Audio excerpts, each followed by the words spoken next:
Alright. Alright, deal's a deal. This is a pretty crappy deal, but I said 5 likes and I'll dress up as Robin, so here I am. Not like, you know, I'm like Robin-ish. That's why he's like having the title like Robin from Wish. But yeah, this is like more or less what I'm gonna be dressing up as when I go to Katsucon in like what, 2 weeks? So actually no, 3 weeks. Oh yeah. Oh yeah, I'm doing this. Committed to the bit. Was that a mistake? Probably, but we'll see.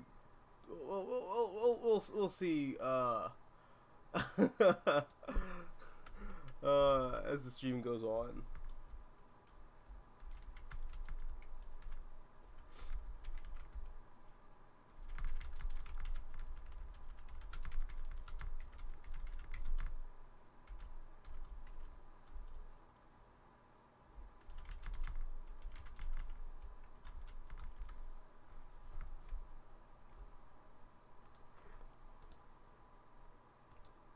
Alright.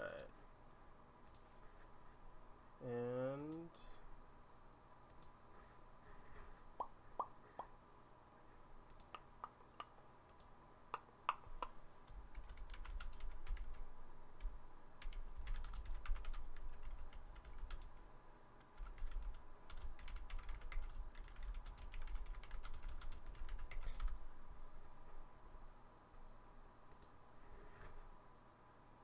okay. There we go. If like nobody shows up just due to like sheer cringe, I completely understand. But a deal's a deal. Dude, this thing is like insane. Oh man. This is like a really high quality mask that I got. Yeah, almost too high quality. Ugh.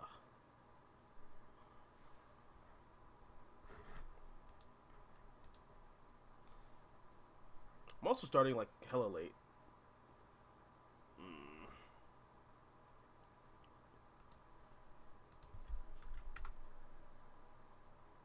To be fair though, that was largely me living up to my end of the bargain by dressing up in this insane outfit. So there's that.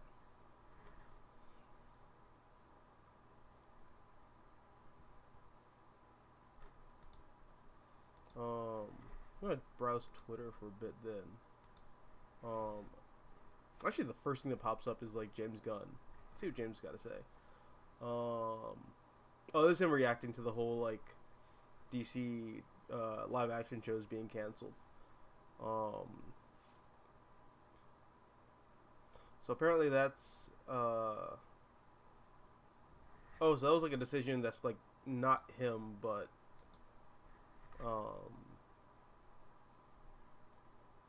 it's like the people who came before him made that call.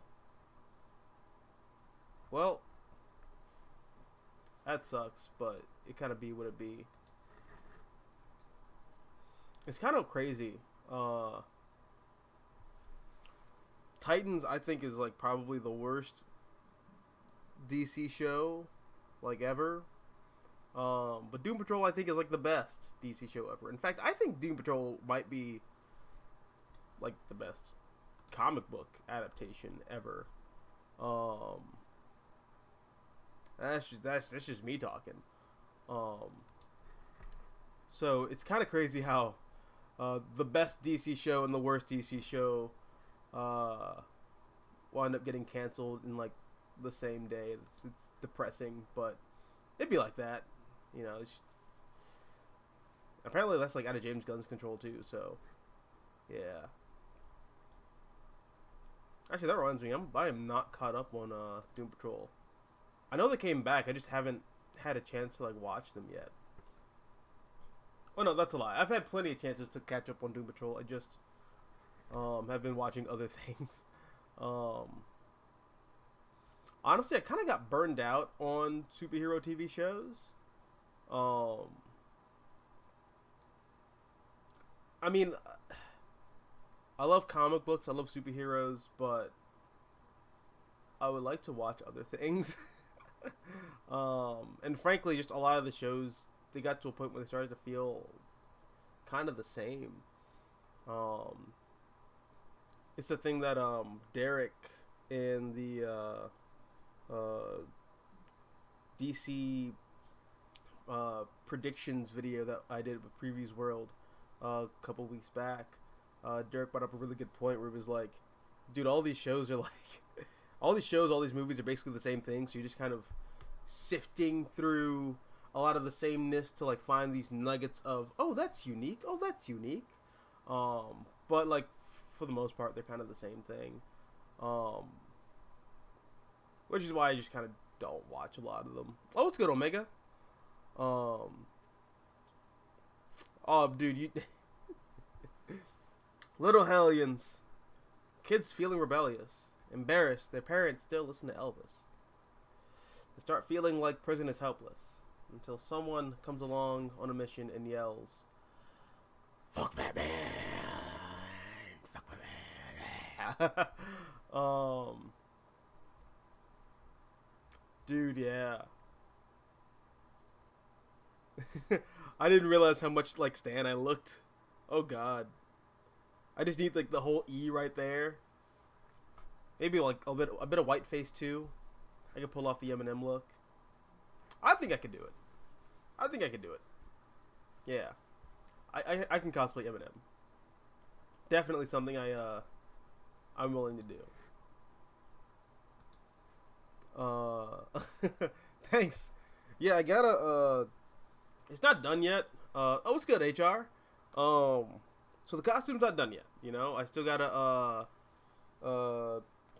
get eyelets, which I don't know where to get eyelets from. Like I could just get them off Amazon, but I'm kind of scared to do that after I got my boots off Amazon and I ordered them like 4 weeks ago and they came yesterday. Like they got delayed. That was like a massive delay, but yeah, I have to like go to like, I don't know, maybe Joann's or like some like other art craft store to get like eyelets to put down the center of the shirt, and then get like the little straps that Robin has. I don't know what those are called.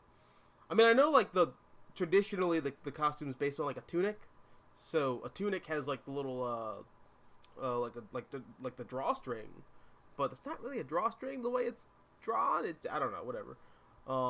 But I gotta put those on, and I gotta put the R on, and the R is actually right here. If I drop my mirror, that's like 10 years bad luck, and that will suck. But yeah, here's the R. So it's gonna go like right here. In fact, I might not even wear this shirt. I might like get a different shirt, but yeah. Coming together. Love the cape. Thanks. Yeah, it looks way better than it did in the preview images for it. So I'm glad it came out pretty good. HR goes, look, what are you reading? I'm gonna tell you what I'm reading. So first things first, really. I got this, and this is the conclusion to Hickman's massive epic run on Fantastic Four. This is volume 4, because of course they had to do it in 4 volumes. Little on the nose there, but this is one of those like marketing things that I like. You know, I don't mind gimmicky stuff like that. I think it's fun. But yeah, this is like the conclusion of Hickman's run, and this is the stuff I haven't read actually. Largely, I haven't read a lot of this material, so this is gonna be like a fun time, like deep diving into this. Because I think before I only read up to, what was it? It was the end of the arc where all the evil Reeds are kind of like killed off. And I guess spoilers for this comic book run that's like 10 years old now. uh, and like completely irrelevant at this point. Um, but what was it? Franklin Richards, from the future, because Franklin and Valeria from the future. There's a whole bunch of timey-wimey bullshit in there, but like Franklin and Valeria come from the future and they resurrect Galactus's body, and they like have to like kill the Celestials that are trying to destroy the Earth, or not much, or much rather like destroy Franklin from the future, or I guess destroy Franklin in the past so that he never becomes a god in the future. Um, but yeah, that's like up to where I read with the Hickman run. I haven't read this largely, so I'm excited to read a lot of this stuff. And apparently, as I was buying it, I was told that a lot of this material directly leads into what Hickman was doing with Avengers, and I haven't read Hickman's Avengers run, so that's got to be exciting to jump into. Thanks, Tevia. Of Tim Drake. Well, okay, so I'm kind of going for like a nebulous Robin, but like I guess it mostly is modeled after Tim Drake. I had this discussion with my buddy Greg earlier. Like the Tim Drake Robin costume is just so perfect. Oh, what's good, Adam? How you doing, man? But the Tim Drake Robin costume is just like so perfect that DC, when it came to animation and video games, and even like those out of continuity stories that take place in the past, they're like, you know, what if we just took Tim Drake's costume and put it on Dick Grayson and Jason Todd and just said this was the Robin costume all along? And it's like, well, I don't know. Personally, I like the classic costume design. I like the schoolboy collar with the flamboyant, like just straight up gold cape, and the Robin Hood tunic with like I don't mind the shorts. I don't mind the shorts. I think some artists can make it look better than others. I'm like really thinking of Lee Bermejo. Lee Bermejo does a really good job of taking that classic design and giving it some dark and gritty gravitas, which is what a lot of people expect from like a modern Batman. But yeah, I think the classic costume looks really cool. It just depends on who draws it, you know. That's just my thing. But yeah, this whole costume is just like a nebulous Robin costume.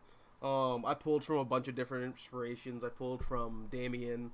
I pulled from Tim Drake, obviously. I pulled from the Teen Titans animated series. And I pulled from the Arkham games, which is also Tim Drake.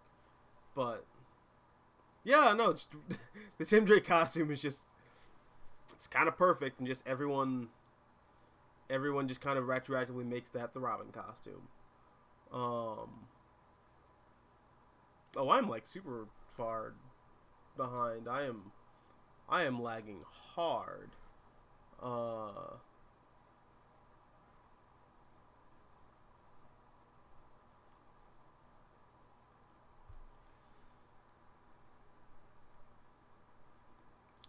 Debbie says Hickman's Fantastic Four sets up Secret Wars. Oh yeah, definitely. But that's the thing. Like Secret Wars is paying off everything. It's like Secret Wars is like Hickman's like swan song. It's like, all right, everything I wrote from Fantastic Four, Shield, Avengers, Illuminati. Well, no, that wasn't Bendis. That was Bendis, not Hickman. But he brings the Illuminati from the Bendis miniseries into his Avengers run. So Secret Wars is just the culmination of everything that Hickman was working on. And I really kind of appreciate it for that. It's kind of how, in a weird way, speaking of Bendis, God damn it, it's it's the one where Sentry goes crazy and Loki like freaks out like a little bitch. Siege. It's kind of like how Siege is the build up, or I guess like the payoff to everything that Bendis built up through everything he was writing in Marvel at the time.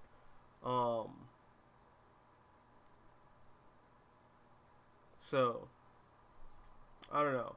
I like when comic book writers do that. They kind of pay everything off.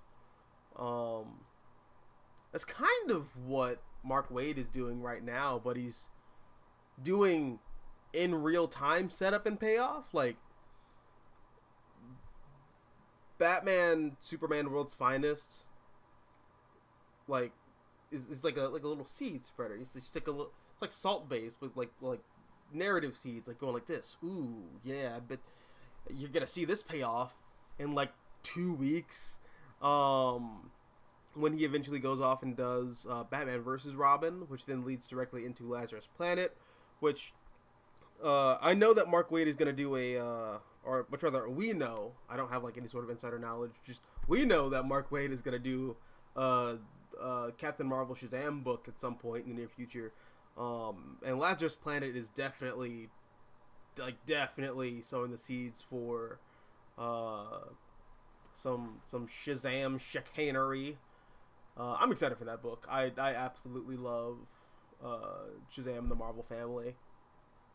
It was really kind of interesting in this week's issue of Lazarus Planet. It was like the one shot, which Jesus Christ, I'm getting tired of DC doing these like it's the tie-in to this event. But it's not actually part of this event. It's the lead up to the just do the fucking event. Just don't do all this other shit. But like, you know, regardless, I like how we get to see Mary Marvel interact with Malik Adam. But I'm not sure if his last name is Adam. It might be something else. Not might be. It definitely is something else. But I thought it was really cool seeing Malik interact with Mary Marvel and like Billy. Malik's been getting like a lot of hate lately, especially on Twitter. People are like, "Oh, this guy, he's just corny," and Christopher Priest used to be taken off the book because black people under 60 don't talk like that. But like, here's the thing: corny dudes exist. Corny dudes exist. And Malik is supposed to be a corny dude. He reminds me, ironically, he reminds me a lot of Virgil Hawkins. Like, he is more Virgil Hawkins than the Virgil Hawkins we're getting in the current Static book. And insane to me. But it is what it is. If this is the best way I'm going to get Static, I'll take it. I thought the Black Adam miniseries was Black Label. It is, but Black Label is kind of in this like Schrodinger's continuity, where if you really like it, it's in continuity and it happened, much like Supergirl Woman of Tomorrow.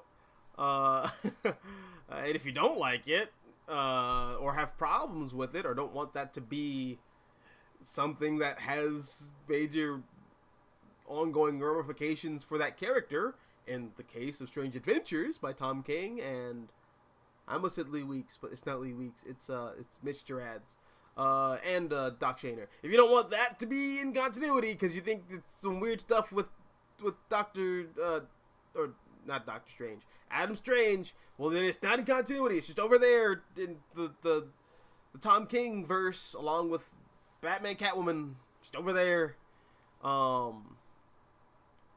So yeah, the Black Label stuff's in that weird kind of Schrodinger's continuity thing. Same goes with Human Target. I'm actually not reading Human Target. I've heard good things about it, but I've also had I've heard bad things about it too. So I don't know. That's a book I'll check out in like the near-ish future. Dude, this thing is like annoying. I need to get like a piece of foam and like put it like right here. so my forehead doesn't feel like it's being crushed by the weight of Chris O'Donnell's skull shape, which this mask was fitted for. I also don't know how to like loosen straps on this at all. But I will survive. I'm a survivor. Unless I'm cosplaying Jason Todd and watch I die. Unless it is the Arkhamverse, in which you never died. I will survive. I will survive.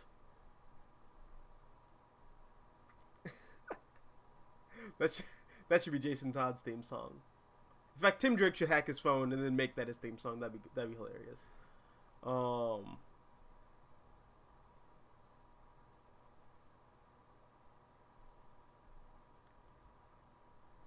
I'm just gonna go back up and check some of these other. Let's see.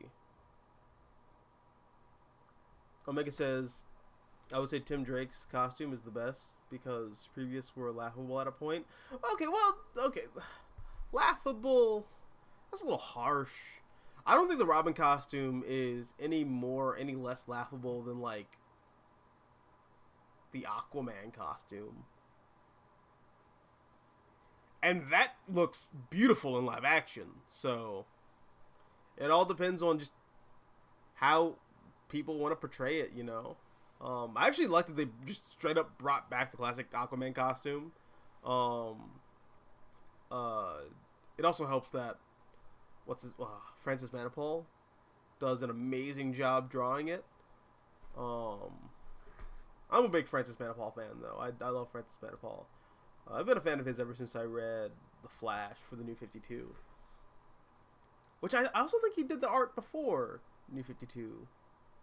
I think did Francis Manapul do the art for The Flash during the Jeff Johns run when Barry Allen came back from the dead?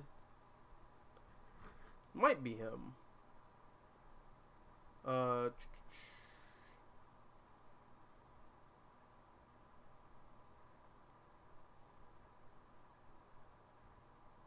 Yeah, Jason Todd wore the classic design in the Under the Red Hood movie. But they did a weird thing where like we see Jason grow up, which is like not a thing in comics because Jason wasn't Robin for that long. Like again, I say this all the time, but like Jason, up until Stephanie Brown, was the shortest lived Robin. Like in continuity, he was Robin for like maybe a year, if that. Yeah, he's Robin from like in real time, 1984 up to 1987, 88. Whenever Death in the Family happens, that's like not a long time. Especially compared to like Dick Grayson, who was Robin for like 40 years. I want to say like over 40 years. And then Tim Drake, who I don't think has beaten. Tim Drake hasn't beaten Dick Grayson yet. Tim. I cannot say that Tim is a dick beater yet because 1989. When does A Lonely Place of Dying happen? Is that 1989? I'm surprised I can like think as well with this thing like vice gripping my head.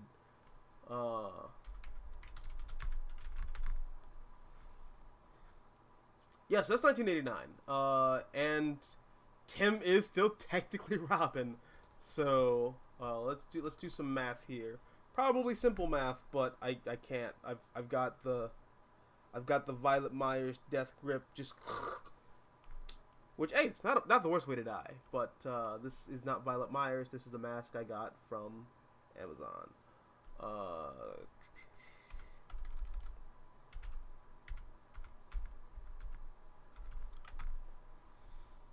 Okay, so it's only been 34 years. All right, that's still a ridiculous amount of time, especially considering how Dick Grayson was 7 when he became Robin. If we're going off the whole Omniverse idea that everything's in continuity, and I guess with that with that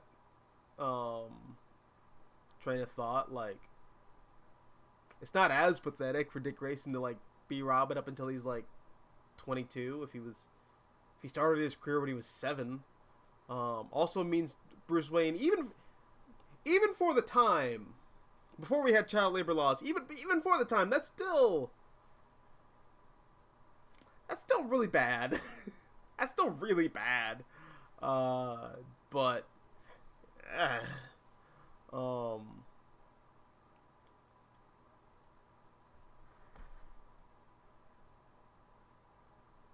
Omega says, I found Wade's writing of Superman underwhelming. Why Superman can't treat his wards properly? Oh, right. Yeah, the whole thing with yeah.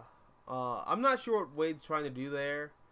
But let me finish your question. He always sends them away for others to deal with them, but then starts to preach to them when it's too late. And I agree with you, and I'm not sure how much of that is Mark Waid trying to like say something with the character about the character. I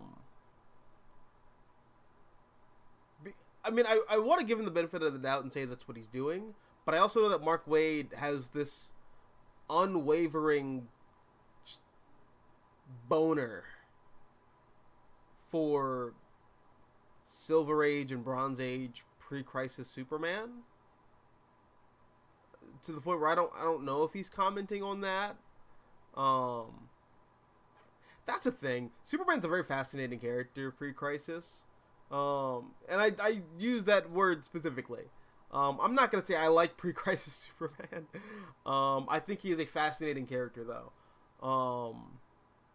Superman's mired in a lot of Oedipal insecurity. He's a character who... I'm going to talk about this in my my video regarding Philip Kennedy Johnson's current run on Superman and the World Saga, but Superman as a character is, in pre-Crisis Superman in particular, he's wrapped up in this like major Oedipal conflict of, feeling like he's not living up to the legacy of his father and the legacy of Krypton, as he's trying to allow Krypton to live on vicariously through him. And he's just a character who is forever 27, or like I guess 28. Like that's like the magic one. Like that's the magic number for Superman. He's like forever 28. That's what George Reeves said, or much rather, that's what Christopher Reeves said, not George Reeves. But with Superman being this character who's like forever in his late 20s, never settling down, never having kids, always going on crazy adventures with the bros, with Jimmy Olsen and the Legion of Superheroes in the future. That's a character who like shirks a lot of responsibilities, which I think is very fascinating. So again, I think Superman is fascinating pre-Crisis. But do I like that character? I'm not sure I do. Yeah, just not. I do much prefer post-Crisis Superman onward.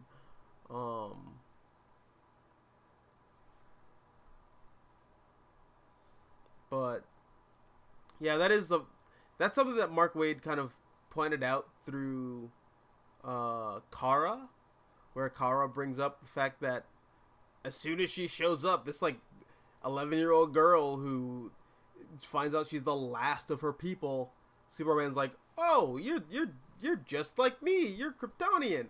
You know what I'm gonna do? I'm not going to raise my family under my own roof. No, I'm a bachelor. Go to orphanage. Go over there somewhere. You are problem. Problem needs to go over here where I don't have to look at problem.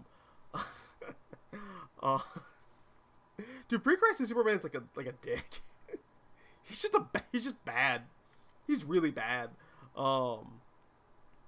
But yeah, I don't know if Mark Waid's saying something about that. I really don't know.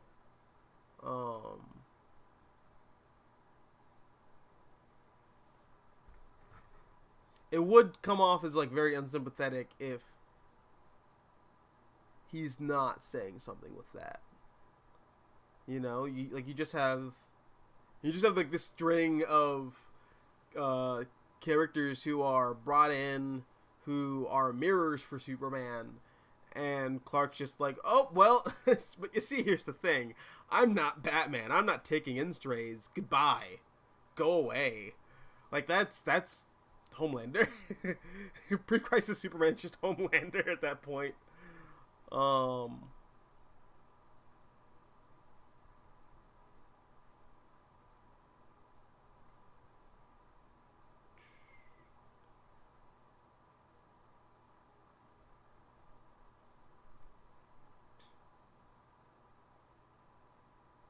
Yeah, I can see Hickman doing a Legion of Superheroes book. In fact, I know for a fact that is like one of the few I don't want to say the few superhero things Hickman likes. I think Hickman is generally a superhero guy, but one of the big things that like he has like passion for, I could totally see being Legion of Superheroes, because it has it has the two things Hickman has a narrative creative boner for.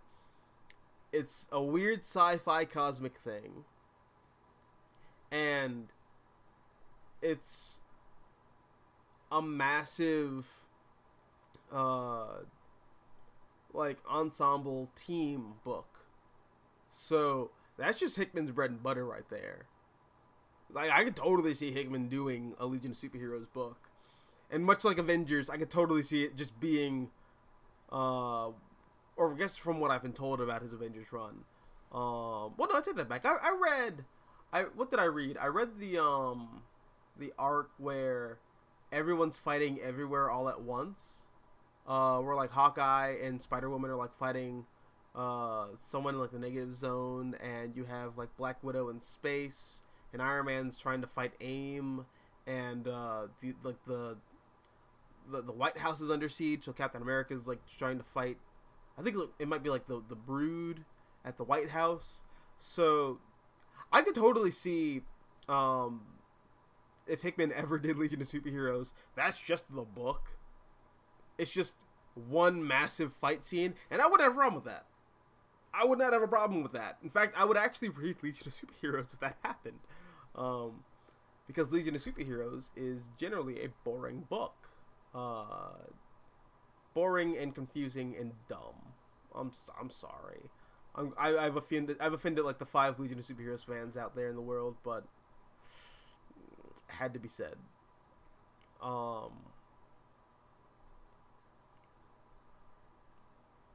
A shame Bendis' Secret Invasion and X-Men run and Civil War 2 were failures.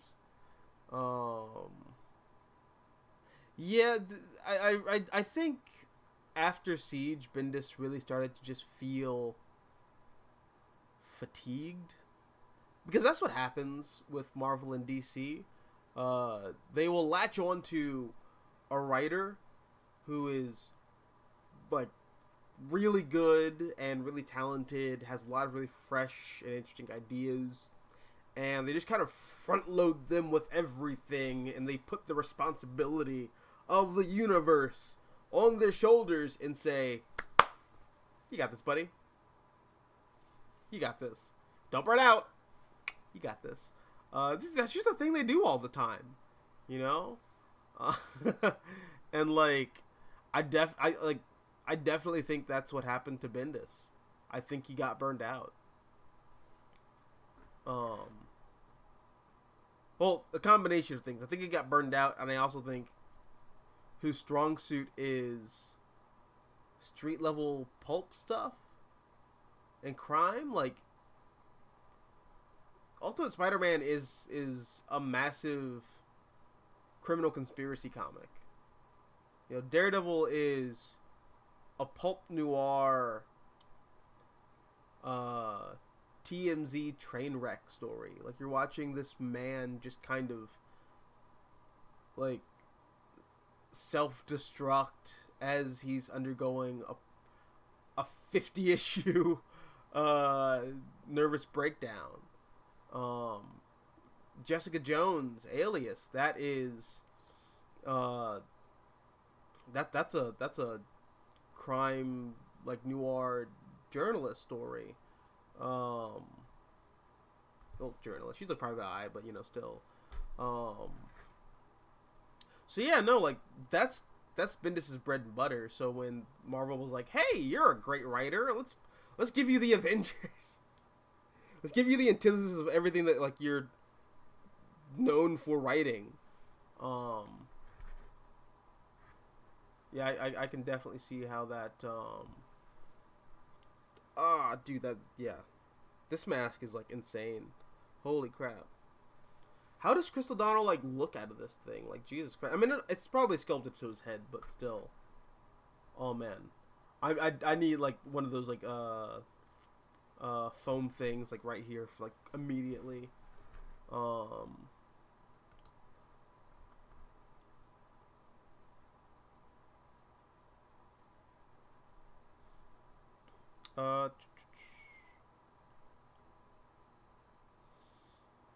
If the mask is wearing you down, you should remove it. No! Because would Robin remove his mask in public? No, he wouldn't. Robin would just soldier it out because he's a good soldier. Even though I'm pretty sure Robin's mask is like form-fitted to his face and made of like I don't know, a soft Kevlar.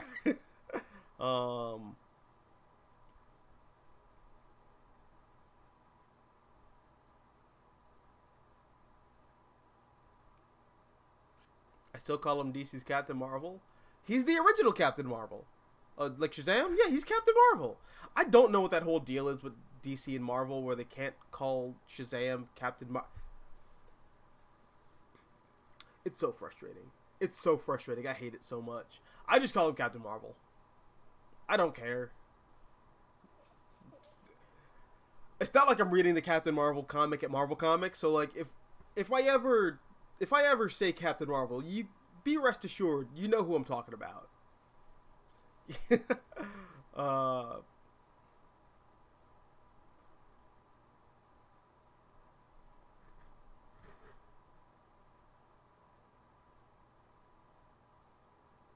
The Omniverse idea was stupid and garbage. I don't know. I don't agree with that. I think the Omniverse idea has legs. It's just, will they run and will they support editorial laziness? That's the real thing. Also, the Tim Drake Robin book is a train wreck. Dude, I've been seeing people just like trash that comic, and for good reason. It doesn't look good. Here's the thing. I really like Riley Rossimo. I think Riley Rossimo is a really good artist. I think they are great for Harley Quinn. I think if we ever got an Ambush Bug book again, which would be like never, but if Ambush Bug ever did get a book, Riley Rossimo would be an amazing artist for that book. I thought Riley Rossimo did a really good job with the Martian Manhunter book a couple years ago. So I like Riley Rossimo's art, but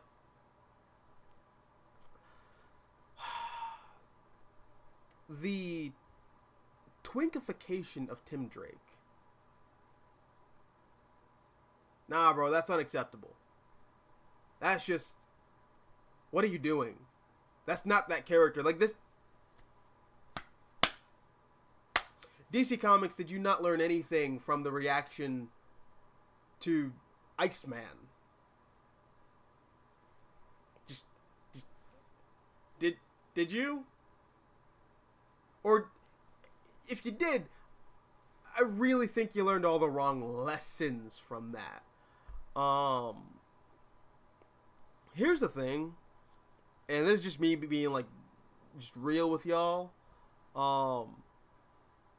A major ick that I have with modern comics, and I'll say modern comics because you don't. This isn't me trying to do the whole like comics tube like rage bait culture stuff, but like this is a legitimate grievance I have with a style that's I've only really seen in a lot of modern Marvel and DC comics. When characters are retconned into being LGBTQ,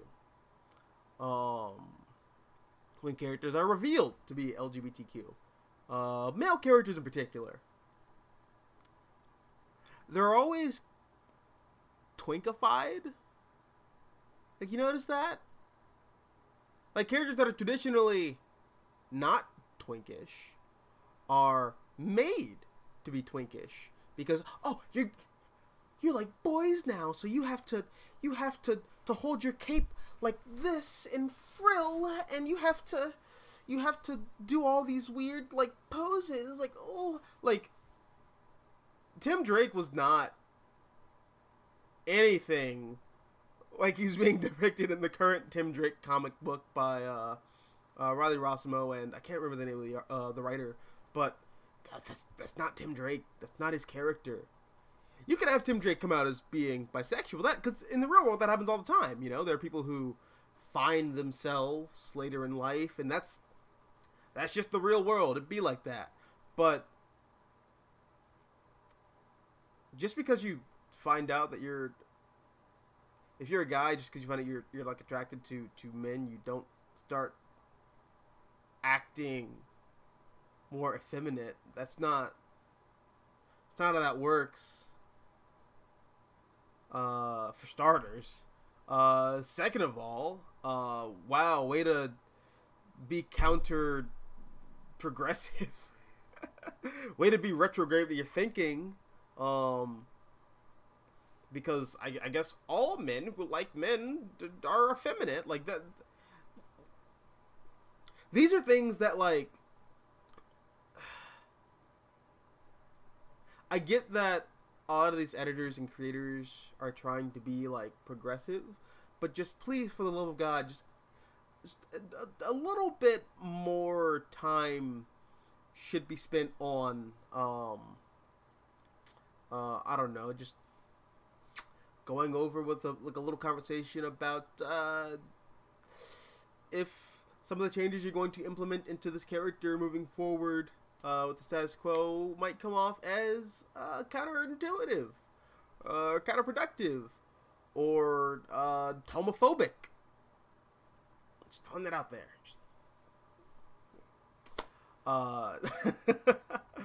Like, dude, the whole thing with Iceman was egregious, where like Cena Grace just wrote Bobby Drake as not Bobby Drake. Like, what? I don't know, man. Whatever, dude. But that's the thing that really icks me with a lot of, like, specifically just modern comics. This male character likes men. Well, you gotta write him like a stereotype from Will and Grace. Yeah, absolute pain. But yeah, I'm gonna hop off my soapbox now.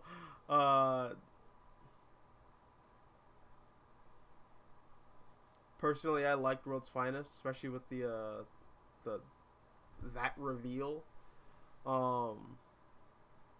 Yeah, I mean, I thought it was pretty cool. And I say that as someone who does not like Kingdom Come. I don't like that story at all. But yeah, I thought that was a pretty interesting thing to do. And again, that's that whole thing where Mark Waid is doing setup and payoff in all these different books that he's writing simultaneously and tying them back to books that he wrote like 30 years ago. He's doing a really good job of it. You know, I think he's doing. I think he's firing on all cylinders right now. I'm interested to see what World's Finest looks like. Not World's Finest. The sequel to Birthright, whatever that book's going to be called. That's going to be a Black Label book. I'm very interested to see what that looks like when that comes out. I think next year. All right, actually, I'm gonna take up Omega on this offer. I'm just gonna take this thing off my head. Oh man. Ugh, Jesus. Whew. That thing is This thing has like weight to it. Like, I was like, can you hear this? This thing is hard. Like, I'm not advocating for like going out and fighting crime, but if you like went out and fought crime in this and someone punched you in the face, that is their fist getting broken. You will be protected if you get hit in the face by something with this. Oh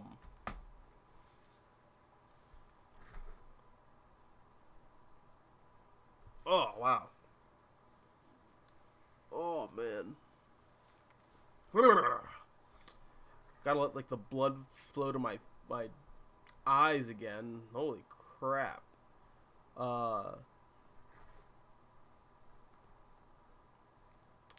Omega says, problem with the OG Robin costume is not the colors, it's exposed legs. Because really, Tim Drake wearing a proper pants is what made people like that costume in the first place.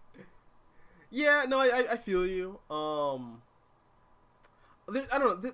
There's something in like the design philosophy of the original Robin costume that I think is wonderfully youthful.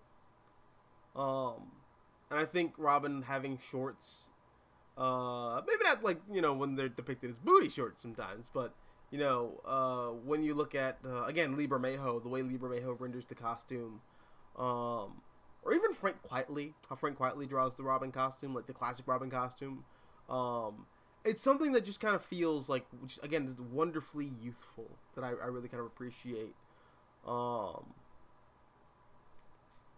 And yeah, I don't mind it. But yeah, no, that you're like 100% right. People do definitely like that costume, because he had pants.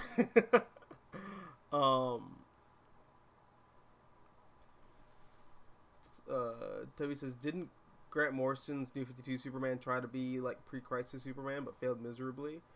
Well, Grant Morrison, when they were writing Action Comics, was doing this meta-narrative for the character's entire history. So it starts off with Superman being this Golden Age champion of the oppressed, and then you get to the Brainiac arc, and that's the beginning of the Silver Age. And then you get through the whole thing with the bounty hunters and Vindictic and I want to say Mixiospitalik, but I think Mixiospitalik is dead at this point. I haven't read the Morrison run on Action Comics in like 5 years, so I don't know. I don't remember. If I'm not like doing a video about this material, trust and believe I'm not reading it actively at that moment in time. But from what I remember, the whole thing with like Vindictic and all the bounty hunters, that's all kind of playing with the Silver Age and the Bronze Age. And once you get to Super Doom, because Super Doom is Morrison's not so subtle jabs at DC Comics and their commercialist bullshit. But yeah, once you get to like Super Doom, that is like the modern era of Superman, and Morrison kind of like writing what they think the solution to I guess like the death of this character's integrity should be. I thought it was really good. I thought it was like narratively enriching. Just it does not read well month to month. That's really why a lot of people just checked out. That book is it's it's like doing calculus with a comic book. That's what Grant Morrison's run on Action Comics was. It felt like doing homework at some points. Now, personally, I really liked it because I liked the weird technical bullshit that they were going for. And I really appreciated the meta-narrative that they were telling with the character of Superman. And the commentary they kind of had for the character and his history. But it's not something that you can market to a mass audience. Like, say if someone's just trying to get into Superman and you hand them Jeff Johns' Superman Secret Origin and they're like, oh, this is cool, what else you got? And you're like, well, here's All-Star Superman, which is confusing here and there, but for the most part reads pretty straightforward, and it's a really fun story. And it's like, oh, this is awesome. Anything else Superman related by this guy? And then you hand them Action Comics and they're like,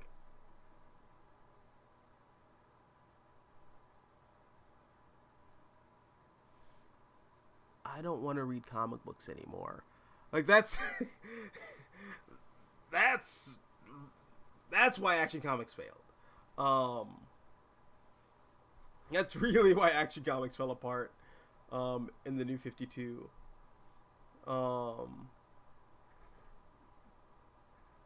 Yeah, I'm a fan of Post-Crisis Superman a lot too. Dude, everything I like about Superman comes from Post-Crisis. You know, I mean, there's a lot of stuff in the Golden Age that I really There's a lot of stuff in the Golden Age that I really appreciate, but for the most part, Superman's arch nemesis Lex Luthor being the face of capitalism, I love that idea. I love him being a billionaire.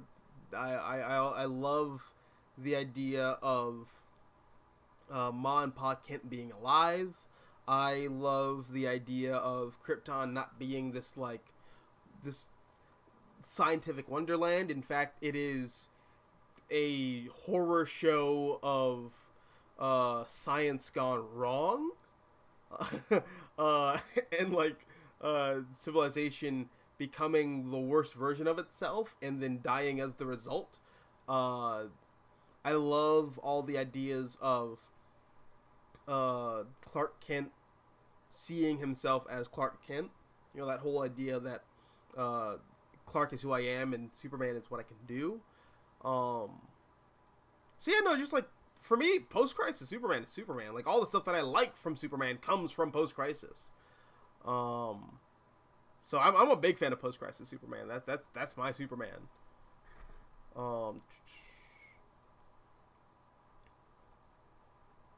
If Hickman can erase all of Bendis' Legion of Superheroes, I'd be all for that. I think a lot of people would. I know a lot of Legion fans were not we're not happy with some of the changes that Bendis made. Granted, I didn't read that book, so I don't know what changes he made. And I'm also not a big Legion guy. Like, I've read maybe like 2 Legion of Superheroes books.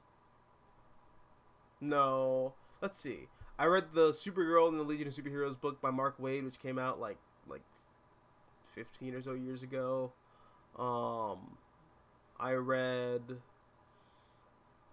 the Dan Abnett run on Legion of Superheroes. But like, I read that years ago. I was like a little kid, and I don't remember much of it. I remember thinking it was boring as shit. I can tell you that. And I've read Superman and the Legion of Superheroes by Gary Frank and Jeff Johns. So I've read 3 Legion of Superheroes comics. And I didn't like one of them. And the other I only read because Superman was in it.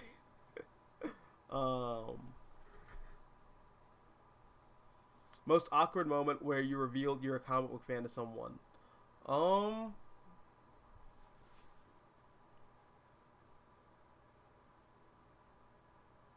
I can't think of an awkward moment because I've always been pretty upfront with my love for comic books. Like, even going back to high school, I didn't have the thing that a lot of people have, where they grew up reading comic books, and then they go to high school, and then they like, ooh, girls, and then they like, fuck off, weird sequential art with your silly costumes and like mythic narratives. I'm gonna talk to vagina meat. I didn't have that. I grew up reading comic books, and then I just kind of kept reading them through high school. I also had the thing where, by the time I got to high school, that's when the Avengers and the MCU just exploded into pop culture. So, people reading comic books was fairly commonplace, you know? You could sit down in Starbucks and read a comic book, and then look up, and someone directly adjacent to you is also reading a comic book. So, you just... I grew up in an era where comics were pretty commonplace. So I've never really had the whole thing of like, oh, I like this silly bullshit. Like, no, I've always been a fan. It was never a problem for me. Okay, wait, you know what? I take that back. I do take that back. Oh man, I don't know how I forgot about this. Oh, okay. So I have a story for you. When I started college, and this was 6 or 7 years ago now. But when I was a freshman in college, the first couple classes I took were art classes, because this was back when I had an art, or I was pursuing an arts degree. In my introduction to drawing class, there was a girl there who I was really interested in,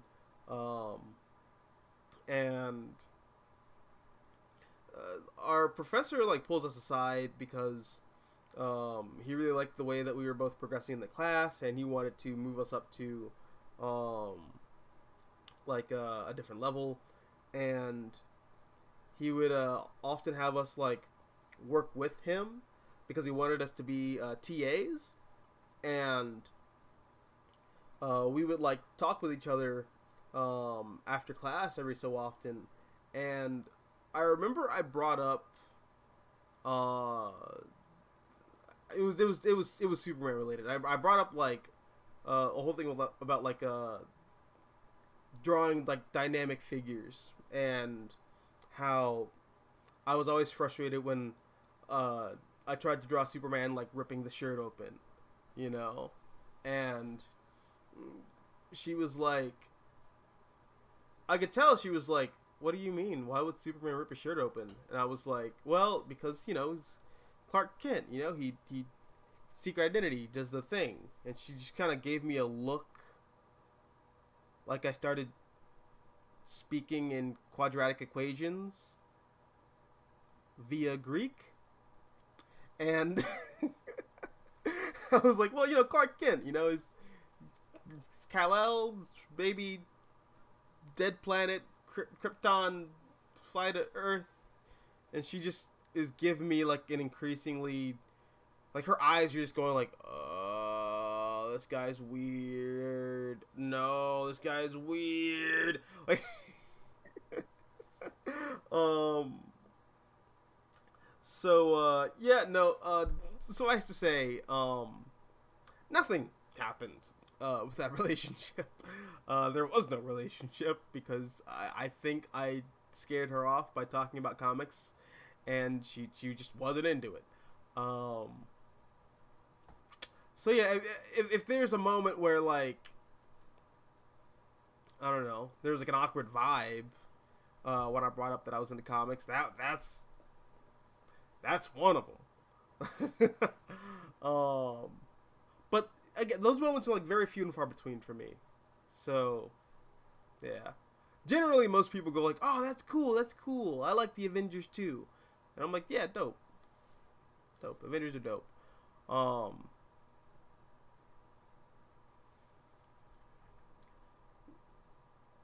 W says, which could explain why Bendis' run on Superman was a failure.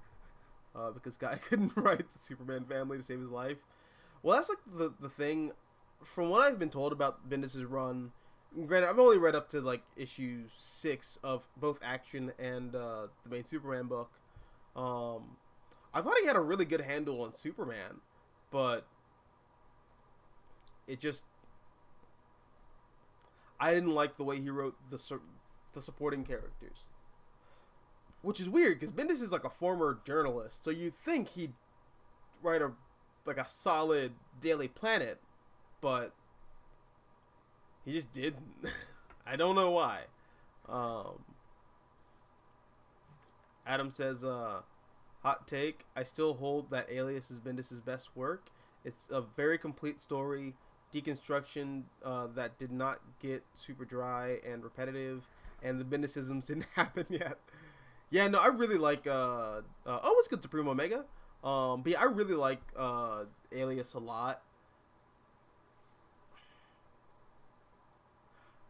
I'm not sure if I would go that far and say that's, like, you know, his magnum opus. I still think that award goes to the first 150 issues of Ultimate Spider-Man. Or I guess, however many issues goes up to, well, it's not 150, it's like, yeah, because 150 is going into, like, the post-Ultimatum era. Yeah, so, is it the first 111? Like, wherever you get to, like, Bendis' version of The Conversation, which is basically just him ripping off J. Michael Straczynski, which is not bad. Like, if you're gonna rip somebody off, Straczynski ain't the worst person to rip off. But yeah, I think Ultimate Spider-Man up to that point is, like, Bendis' masterpiece. I think Ultimate Spider-Man is, like, legitimately Bendis' masterpiece up to that point.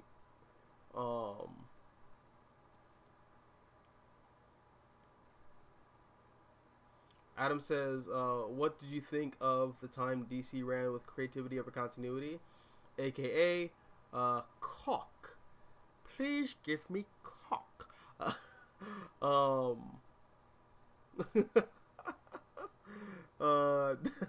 Well, I gave you my animation regardless. But, I didn't mind it. I really didn't. Like, I get why people weren't fans of it, but okay, here's the thing, like, DC's thing has never really been continuity. Like, and I say this all the time. I brought this up in the previous world discussion regarding the DC cinematic ventures with their extended universe. DC doesn't really need to do continuity. That's not a thing. That's not DC's thing. Continuity is not DC's thing. That is Marvel's thing. DC's thing is just big ass epic storytelling. That's DC's bread and butter. The continuity can be there, but, like, you know, I think DC does better with, like, a light continuity and implied continuity, but, like, a heavy continuity where, like, no, see, this happens here, and this happens there, and because we're following the equations that Jim Shooter left us when he ran Marvel, actually, you do it like this, everything. I don't like when DC does that. I don't. So I had no problem when they just kind of said, fuck it. Who has a story to tell? Where does this fit in the continuity? Shut up. Here's a story. I didn't mind that. I really didn't mind that. In fact, I was actually quite relieved.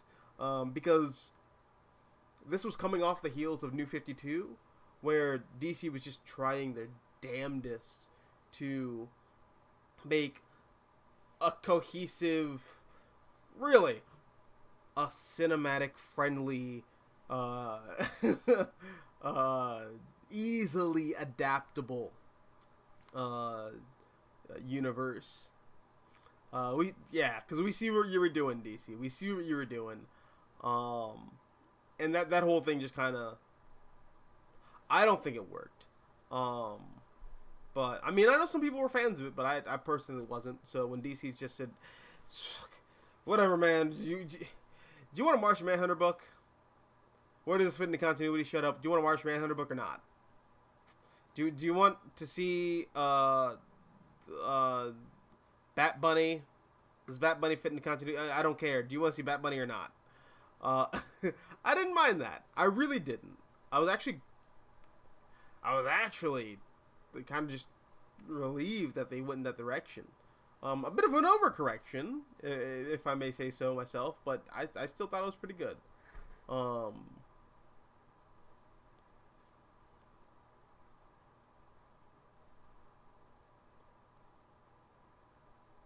Yeah, Tim looks very soy in the current Robin. I'm not a fan of it.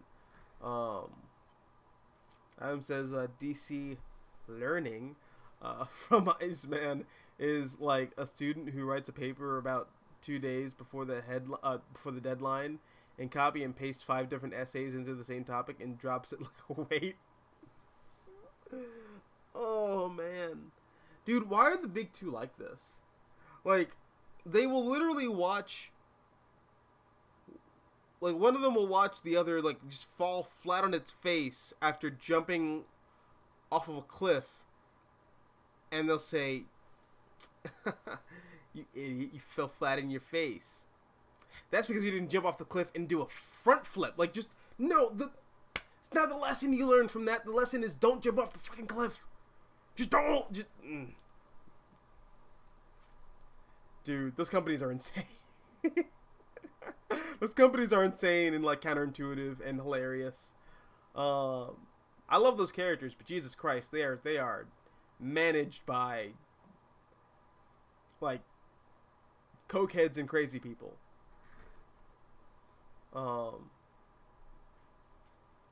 Adam says during the train wreck of Under the Red Hood comic. Sorry, animated movie fans. No, you're right. The comic's terrible. The animated movie's really good, but the comic's like, atrocious. There was an arc where Jason first met Tim. He suggested Bruce knew Tim was following him around. Did you ever believe that?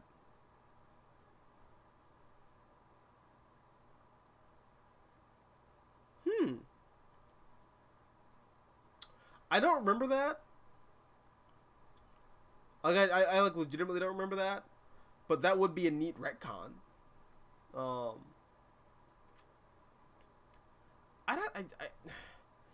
You're making me want to go back and read Under the Hood, which I don't want to do, but like, I don't know. That's a really cool thing you just pointed out, and you're making me want to go back and read this comic that I remember not liking. Granted, I've gone back and read comics that I didn't like as a kid and found them to be like extremely enjoyable. So, yeah, and vice versa. So you never know. So it always pays to go back and reread material.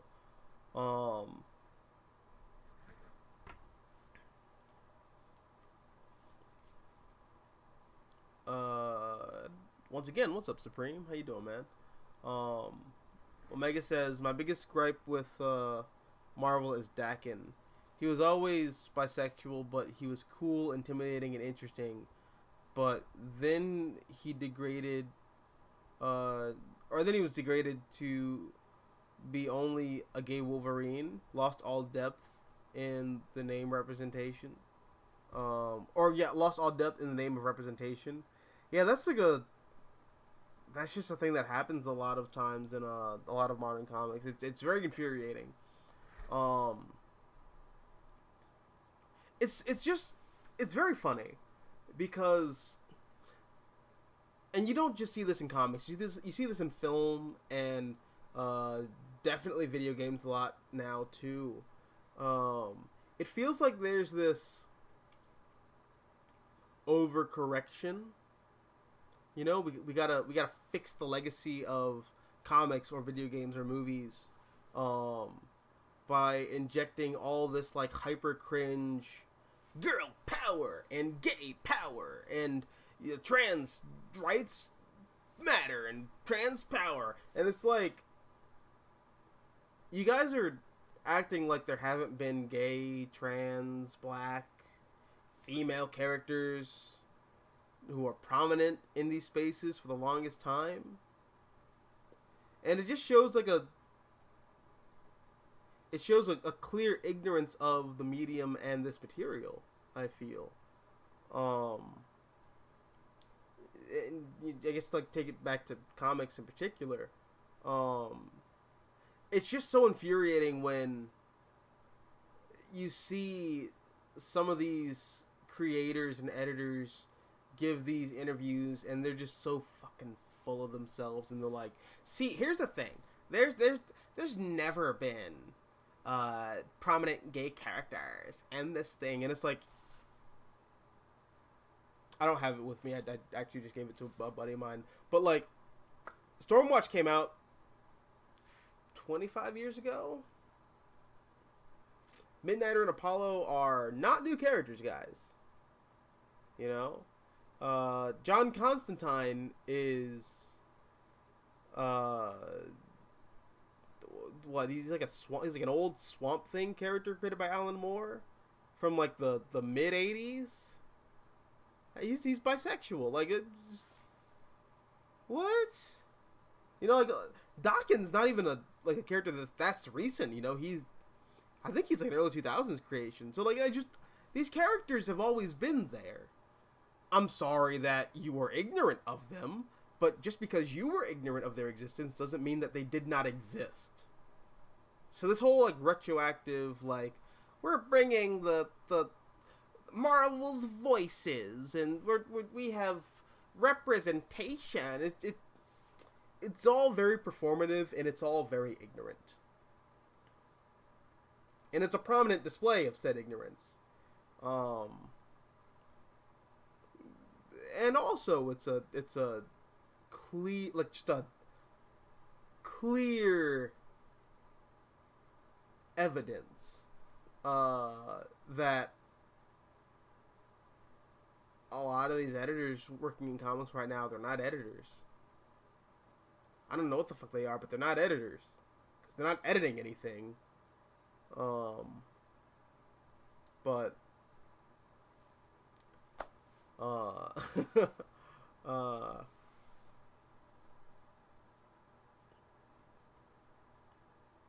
yeah, I don't know.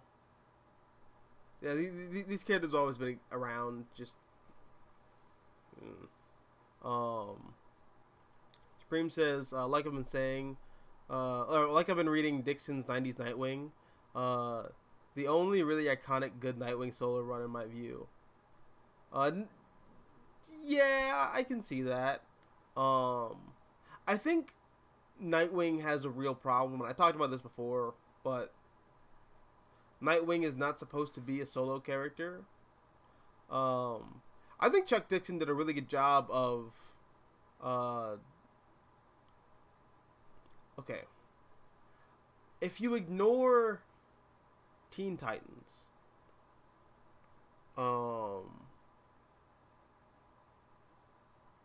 like, if you just, like, kind of ignore a lot of the development that Dick Grayson had through the Wolfman and Perez Teen Titans,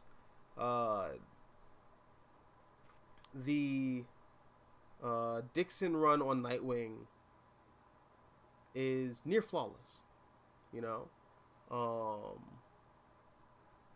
But with that material in mind, Dixon's run on Nightwing just kind of feels like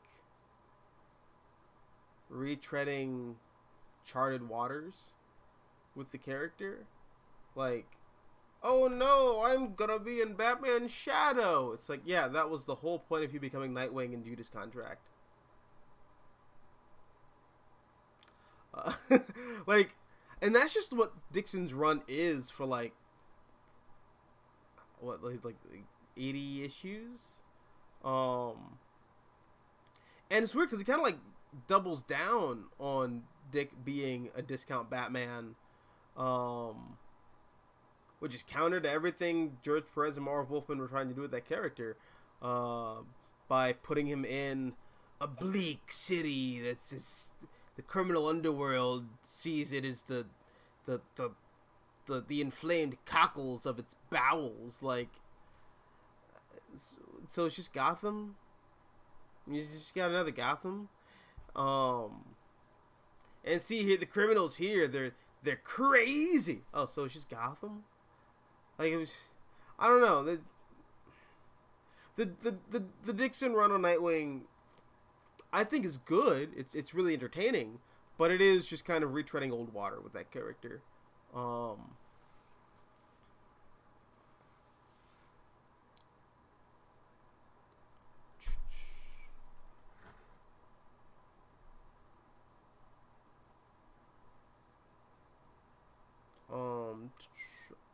Although there have been some pretty good Nightwing runs after it, I think. I did like what Tim Seeley was doing with Nightwing in Rebirth. I thought it was pretty interesting.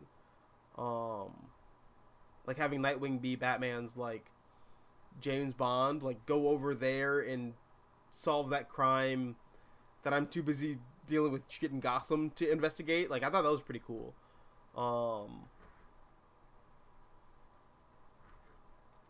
Omega says, idea. What if instead of Pa Kent dying, it was Lana in her teenage years from a disease? Because it would be more tragic that she could have a happy future with Clark, but he just couldn't save her. Jesus fuck, man. I mean, I like that idea, but like... Jesus Christ. That's painful. I like it, but that's painful. It's almost too good of an idea. Like, don't...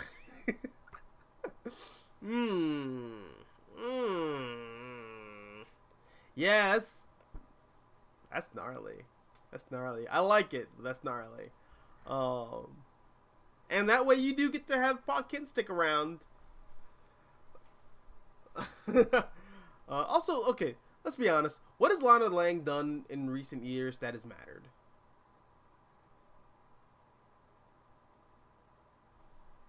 Just throwing that out there.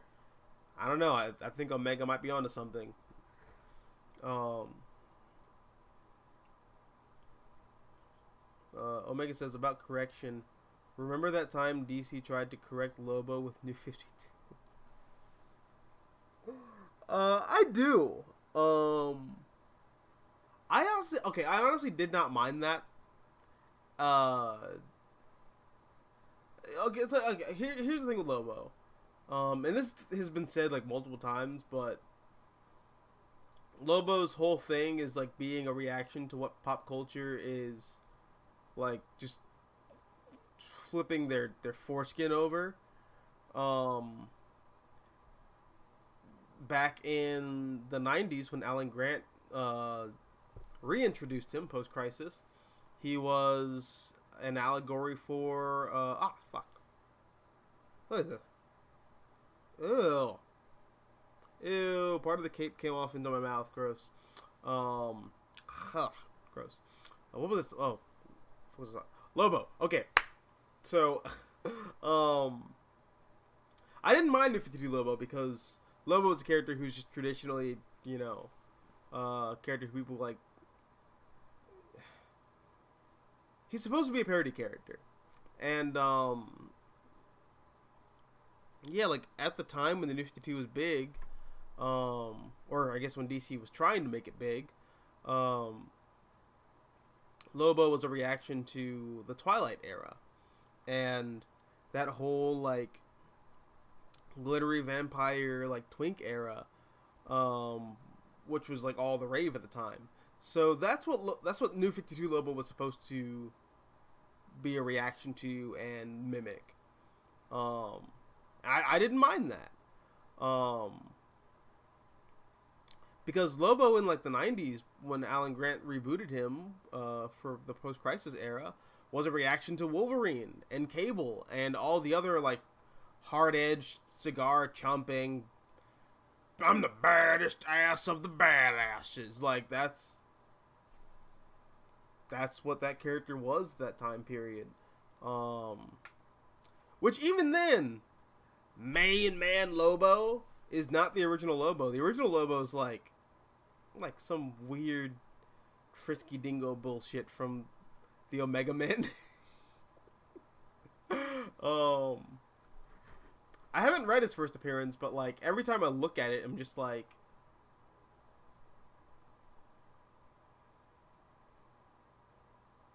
don't like this. I don't like this at all.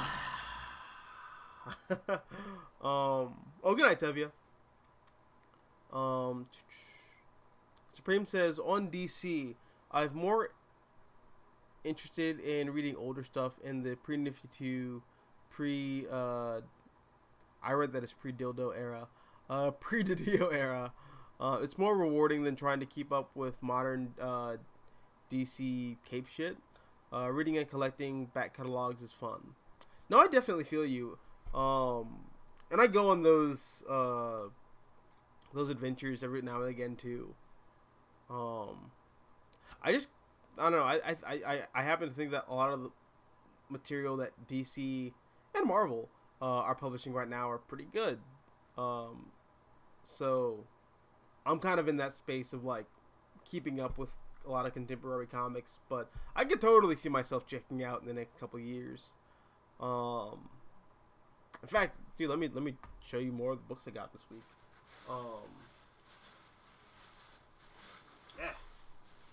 Bag open, please. Open sesame. All right. So big book that I knew was gonna be like right up my alley, but didn't expect to fall in love with to the degree that I did, was Doctor Strange: Fall Sunrise. Now I haven't read this issue yet, but I read issues 1 and 2, and yeah, this is like my favorite. This might be my favorite comic coming out right now. I know I say that about everything, but like this, I mean it. I'm for real this time. I mean it. This might be my favorite comic coming out right now.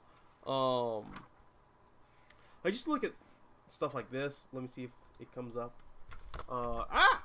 The coloring is like bright enough to where it should come out all right.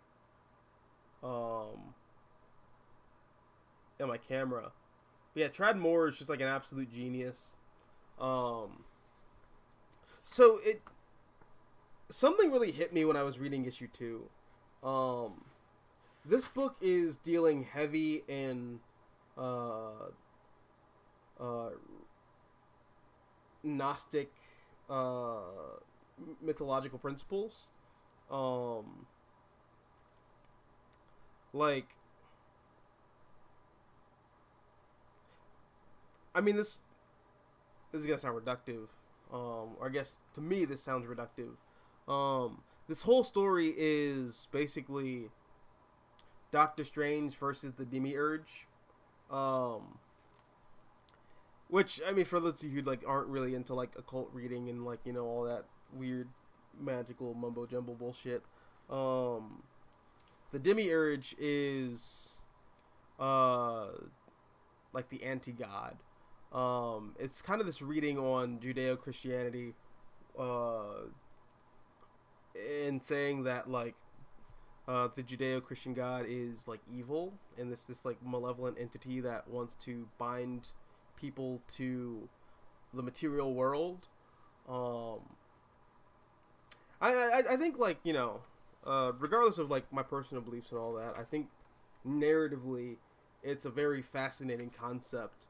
And I think it works perfectly for a book and a character like Doctor Strange. And yeah, like the first 2 issues like really struck me. There's this whole thing that's reiterated over and over again by this character who is a healer, who is accompanying Doctor Strange in his adventure, who keeps saying that our mission is to separate Bithos, who is the name of the Demiurge in this story. We have to separate Bithos from the body. And there's this whole thing where like Doctor Strange and his crew are like stranded in this other dimension, and they're in this massive city, which is like a giant church to Bithos. It's very fascinating.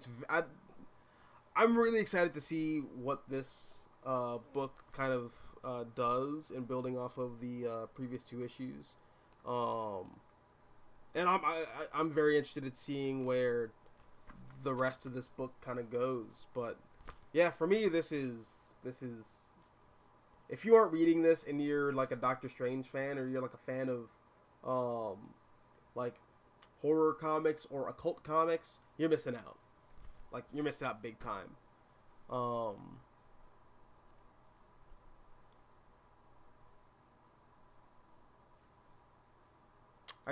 I'm gonna answer. Let me answer one of these before I get back to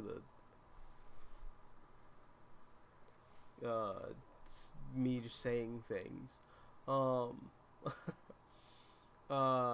Adam says, fun fact: Chuck Dixon admitted he based both his Robin and Nightwing run off of Spider-Man's blueprint, both adult and teenage years.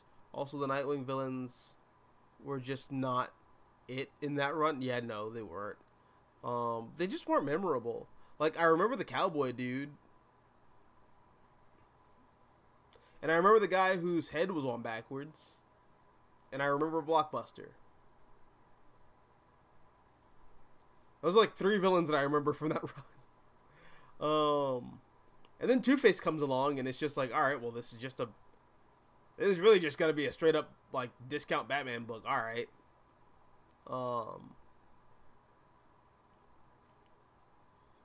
W says, last I remember was Lana Lang, Superman. Oh, but Lana was Superwoman for a little bit, but that was like New 52 Lana, and then she died.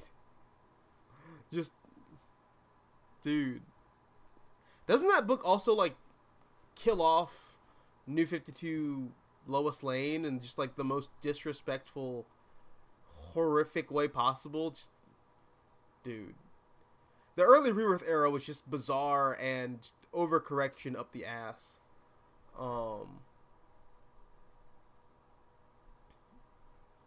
Supreme says, honestly, Dixon's best work was his Robin run. It is his masterpiece because Stephanie's teen pregnant arc aged very well. Sure, it has that old pro-life subtext, but still Steph's choice to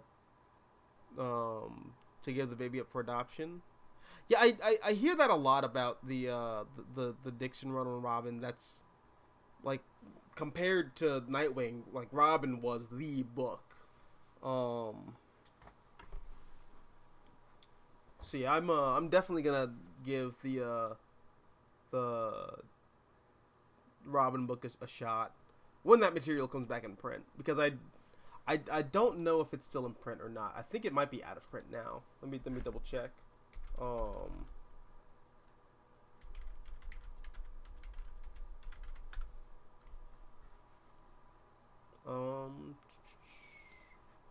Robin Reborn.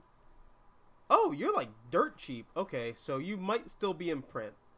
Although let's see about volume 2. Volume 2. Also kind of relatively dirt cheap. Volume 3. Oh, like dirt cheap. Okay, so this run's like still in print then. Okay, got it. All right, yeah, I'll give this a shot. Yeah. As you can see, I really have an affinity for this character, Robin. So, yeah, fuck yeah, I'll read some, I'll buy some Robin trades. But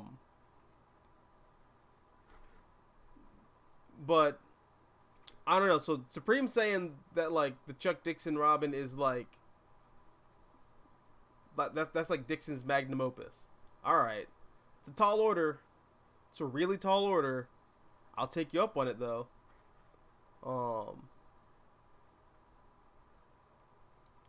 Omega says, Superman's villains, why are they so underutilized? It's always Luthor and some variation of evil Superman of the week. Maybe it's because writers don't find others to be strong enough for something. Well, I can give you a baseline answer, and it's Superman the Animated Series.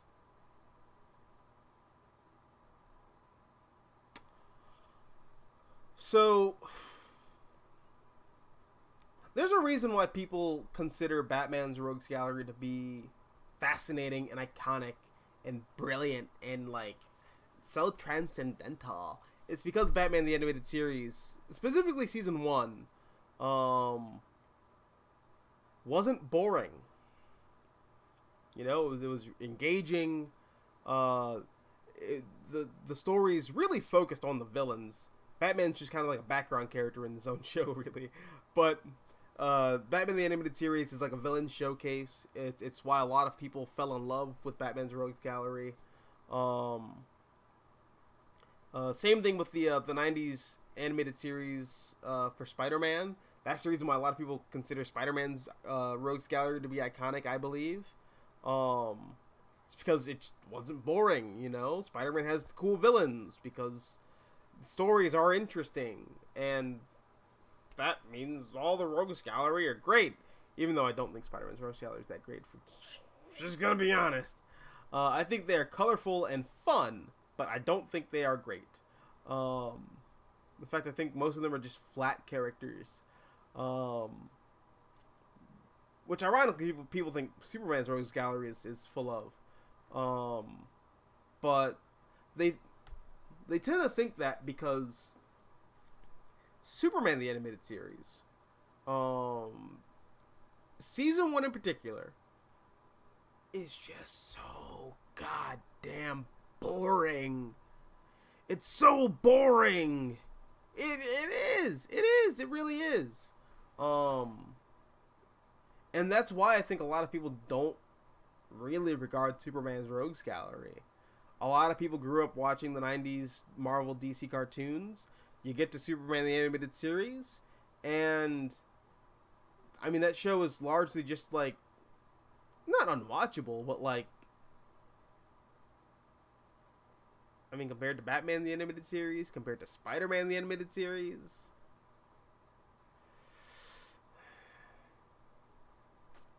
it's uninteresting. I can fucking say that for sure.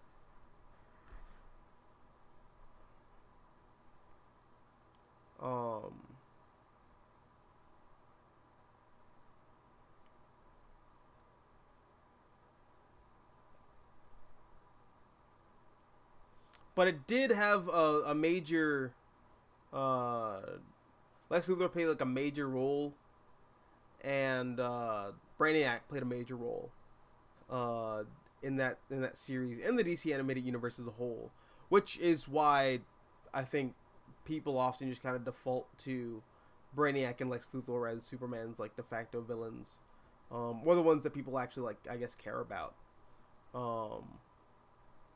And then there's General Zod, who I think is just grandfathered in from the Christopher Reeve movies.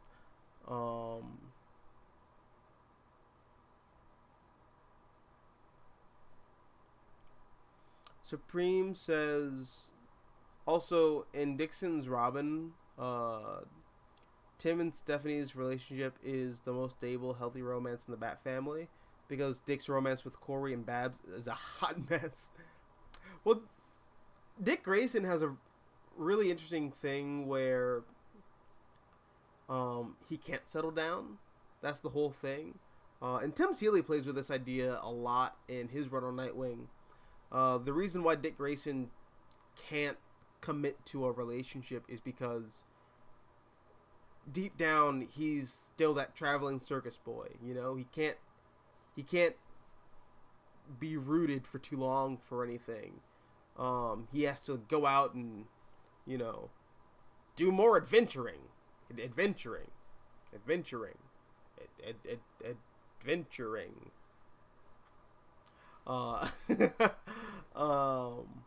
that's really why Dick Grayson can't, you know, maintain a stable relationship.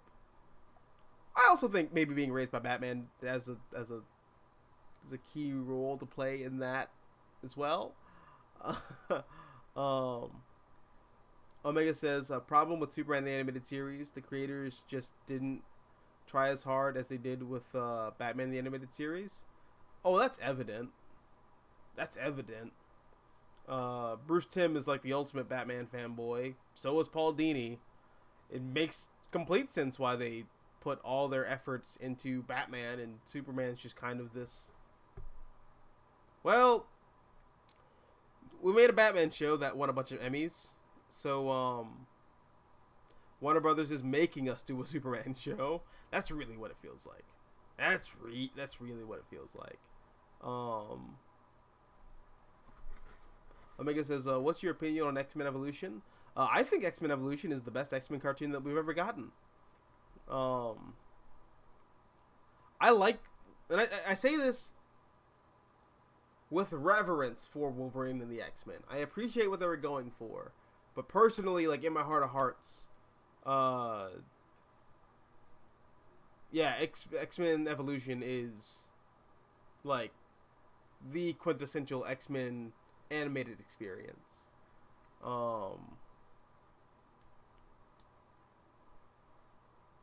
But since we were talking about Superman earlier, I guess we'll bring up Superman.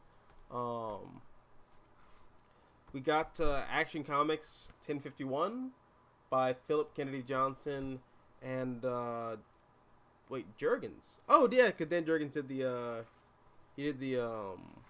backup story in this. Who does the art though? Is this like Daniel Sampieri?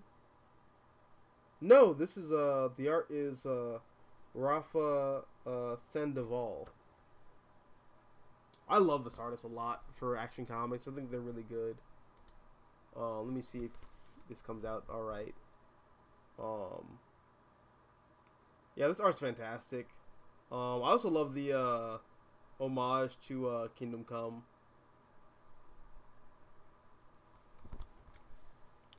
But yeah, I got nothing new to add here. Like I've been loving everything about Philip Kennedy Johnson's run on Action Comics.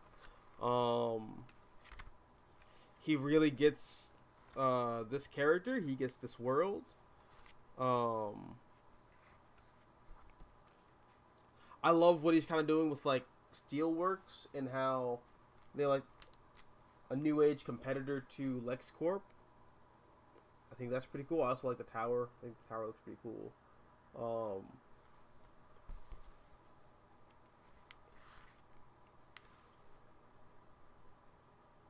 There is a thing, and I saw people complaining about this with a lot of the anti-alien like xenophobia that's being present in this.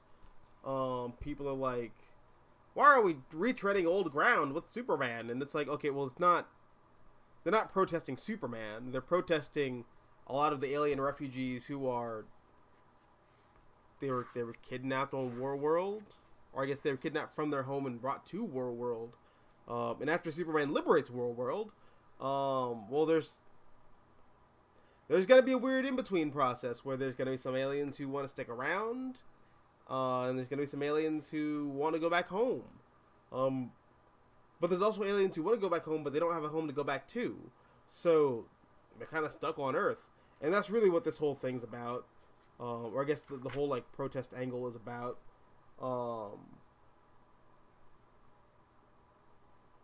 Yeah, I think all of this stuff is really good. Like really fascinating. Really well written. Really well drawn too.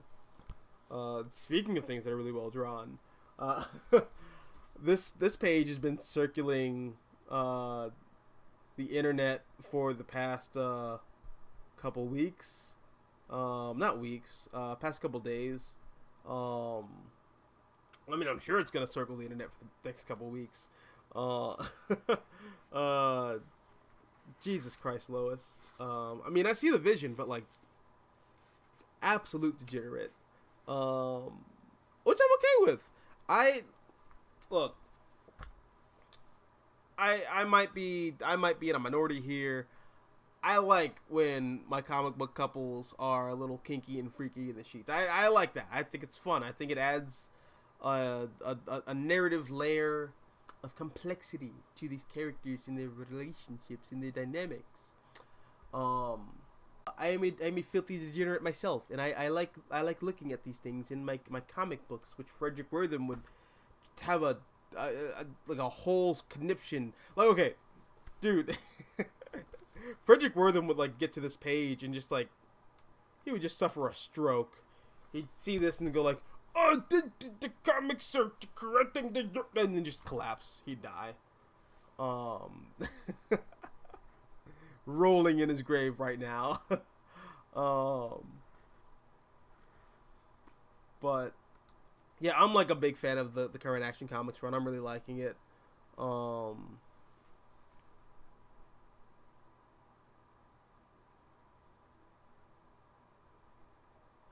Supreme says another thing with Dixon's Robin.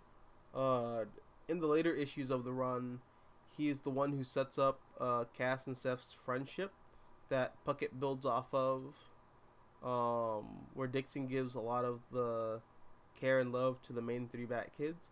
Interesting. Okay.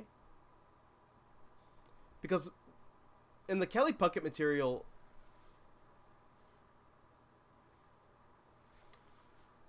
sorry, my nose was itchy. But in the Kelly Puckett material, you don't get the sense that Spoiler and Cassandra have all that much history. And if they do, it's just like in passing. So I'd be interested to see some development of that relationship.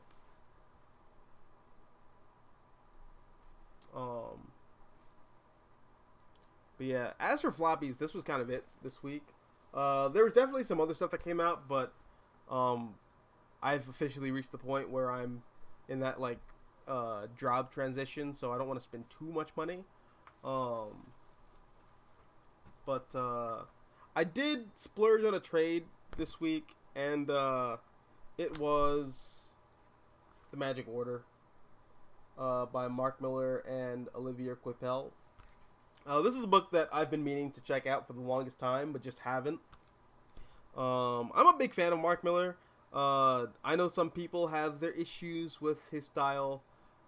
Personally, I like it. I like, again, just weird shit like this. You got this like weird Pied Piper wizard making like two junkies have sex in an alley. What can I say? Mark Miller's just my guy. But yeah, no, I'm a big fan of Mark Miller. I have been ever since Ultimates, and I've read most of his indie stuff, and I've liked that too. So I'm excited to check this out. Also, my buddy DJ did one of the covers for the Magic Order book. So actually, let me pull that up.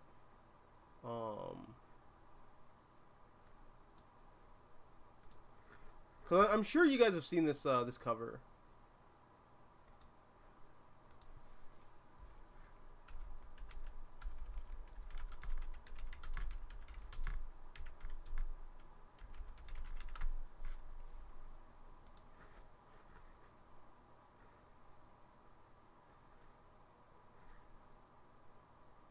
Yeah, it's the Jackson variant.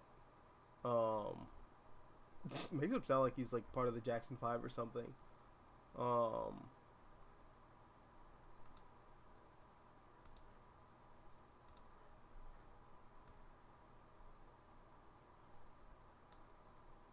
Okay, here we go. Let's see if I can like window capture it. There we go. So like, if you've seen this cover, this was made by my buddy DJ. He's a phenomenal artist. I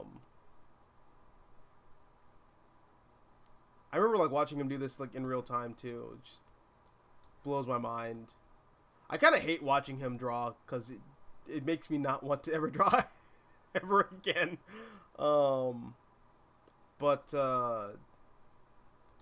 yeah, he did the variant cover for that first issue. And I read that first issue and I enjoyed it, but I just never went back to that material.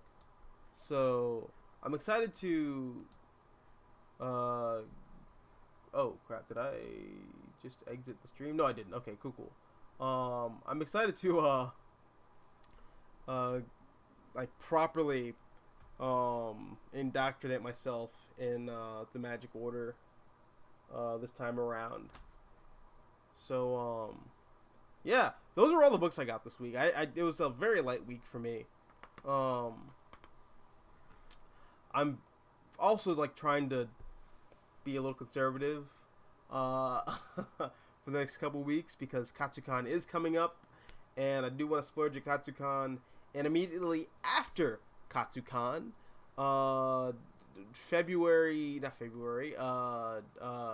March 1st is going to have the release of the Miracle Man Omnibus, and that's going to contain the Alan Moore run, the original 16 issues by Alan Moore and Alan Davis, and there's another artist who like a prominent British artist whose name is just not coming to me right now, but yeah, the original 16 issue run of Miracle Man is going to be in that, as well as the annual by Grant Morrison, and the Apocrypha, which is a mini-series that is like, you know, here are some Miracle Man adventures that aren't canon, but they're comic books written about them from other dimensions. Like, just weird stuff like that. So I'm excited to get that omnibus. That's going to be like $100 though. So that's the only thing. But yeah, I'm going to be a bit more frugal the next couple weeks when it comes to my comic book spending.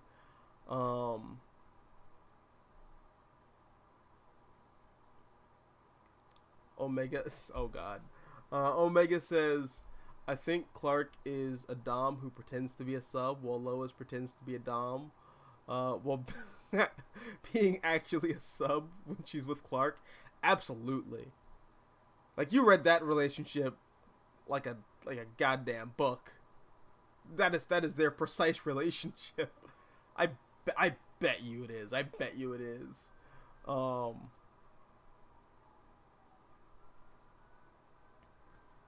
Supreme Omega says, in hindsight, the Bat family never recovered once Dixon left DC in 2002. Because for all of Dixon's flaws, he's the most important Batman family writer, with Tim, Steph, Oracle, Huntress, and even Cass. Yeah, I agree with that. I think after, I think Hush is the thing that like really kind of broke the Bat family. A combination of Hush and Under the Hood and Batman Murderer Fugitive. Like, those three stories like really divided the Bat family, and it also further cemented Batman as this like justice, and I'm alone. I'm alone because I'm Batman. I'm Batman because I'm alone. I'm Batman. Vengeance. Like, the 2000s really doubled down on that, and that's just what Batman turned into. And the Bat family really suffered as a result.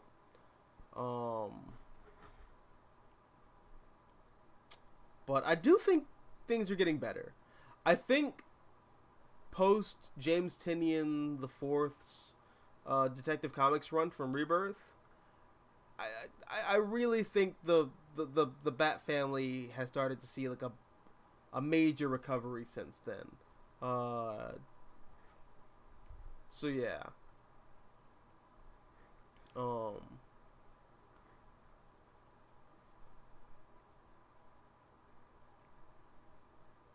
Dude, I don't know. I'm like still like really proud that like this. Well, I mean, I'm not proud. I didn't fucking make the thing, but like I'm like excited about. Dude, this match is it's so cool. I'm excited for how this Robin costume is gonna turn out. I'm almost done with it, as you can see. I am going to cut the strings off though, and I'm going to sew a button onto my shirt. Probably not this shirt.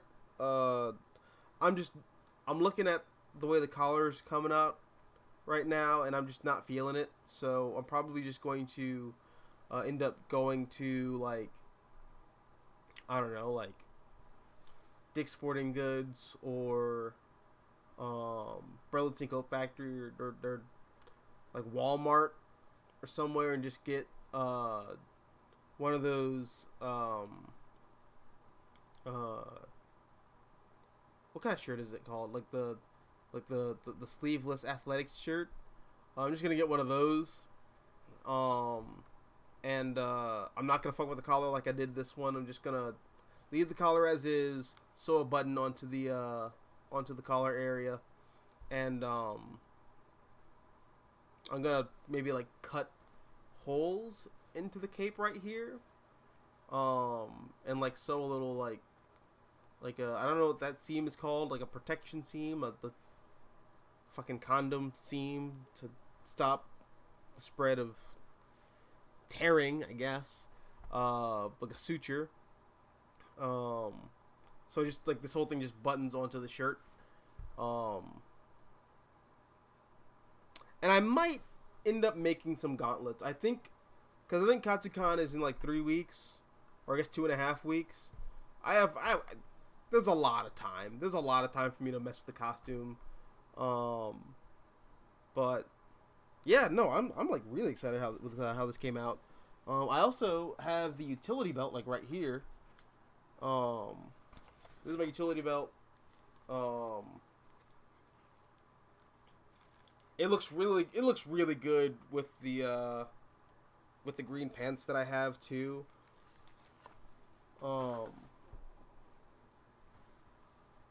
And here are the boots. These are like motorcycle boots. I'm gonna see how they fare at the con.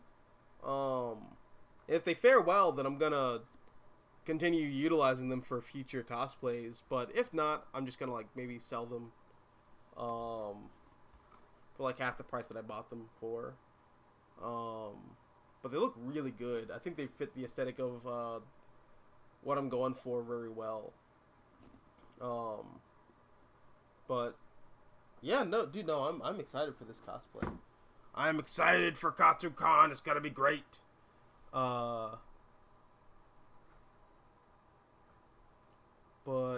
yeah, I guess with that said, guys, thank you very much. Thank you very much. These streams are so much fun. And yeah, thanks for everyone coming by. Thanks for everyone who liked my post and I guess like through that demanded that I wear this thing.